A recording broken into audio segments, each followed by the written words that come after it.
Jaipur police ने commissioner Biju George Joseph और अतिरिक्त पुलिस कमिश्नर प्रथम कुंवर राष्ट्रदीप के निर्देशन में अवैध हथियार तस्करी के खिलाफ विशेष अभियान चलाते हुए 4 आरोपियों को गिरफ्तार किया।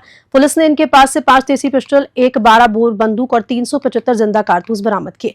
एसपी वेस्ट लोक सिंघल के निकट सुपरविजन में गठित टीमों ने तस्करी और अवैध हथियार रखने वालों के खिलाफ सख्त कार्रवाई की।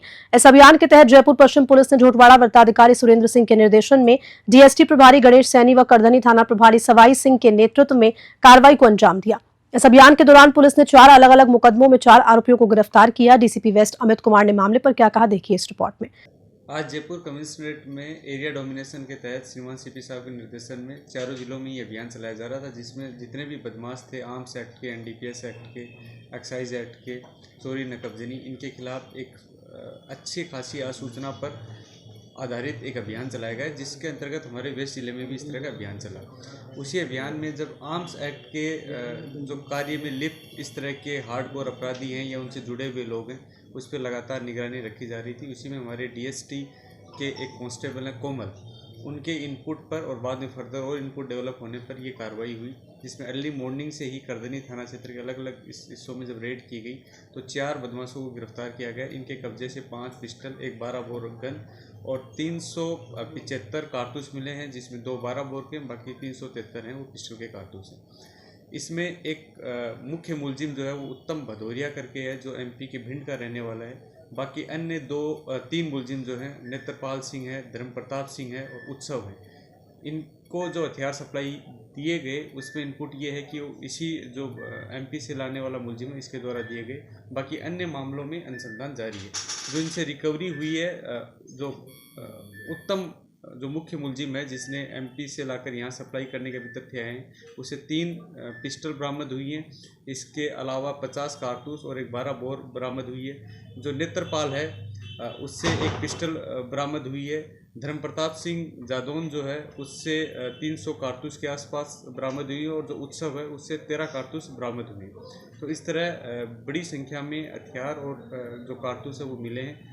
किस पर्पज से, किन अपराधियों से जुड़े हुए हैं और किन किन लोग इनके साथ जुड़े हुए हैं, इस पर पुलिस अभी अनुसंधान कर रही है। कितने का हथियार था सर ये? वहाँ से एमपी से कितने रुपए में लेके आए थे, यहाँ कितने में सप्लाई की थी? और एक शख्स से 300 हथियार वो राउंड मिलना, ये क्या पर्पज था सर? इतना कुछ आया अभी चूंकि आज अर्ली मॉर्निंग से ही रेड की कार्रवाई आरंभ हुई, तो पहले मुलजिम को पकड़ने के बाद में बाकी अन्य इनपुट डेवलप होने के बाद में बाकी अन्य मुलजिम गिरफ्तार हुए। तो किस किस को ये सप्लाई जानी थी और किसी के पास भी हथियार हैं क्या, इस मामले में अनुसंधान जारी है। किस लागत में लाया गया, इस पर भी अभी अनुसंधान के क्रम में तथ्य सामने आएंगे।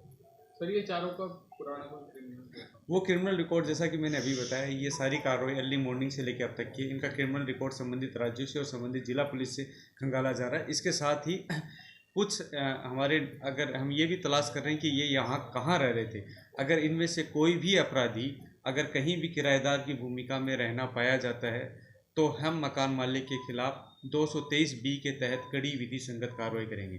मैं सभी मकान मालिकों से अपील दोबारा कर रहा हूँ, हमने जयपुर वेस्ट में पहले भी कार्रवाई की, उसके बाद भी 2 मकान मालिकों पे पिछले 10-12 दिन में कार्रवाई हुई है। इस तरह के अपराधियों को बिना क्रिमिनल रिकॉर्ड चेक कराए, बिना पुलिस वेरिफिकेशन कराए उनको अपने घर में रखना, जिससे पूरे शहर में दहशत की माहौल क्रिएट हो सकता है, पूरे शहर की आमजन की सुरक्षा खतरे में पड़ जाती है। तो हमारी सभी मकान मालिकों से अपील है कि वो पुलिस वेरिफिकेशन अपने घर में रहने वालों को जरूर कराएं। अगर इसमें कोई भी किराएदार रहना पाया गया तो मकान मालिक के खिलाफ भी उसी तरह की कड़ी विधि संगत कार्रवाई अमल में लाई जाएगी।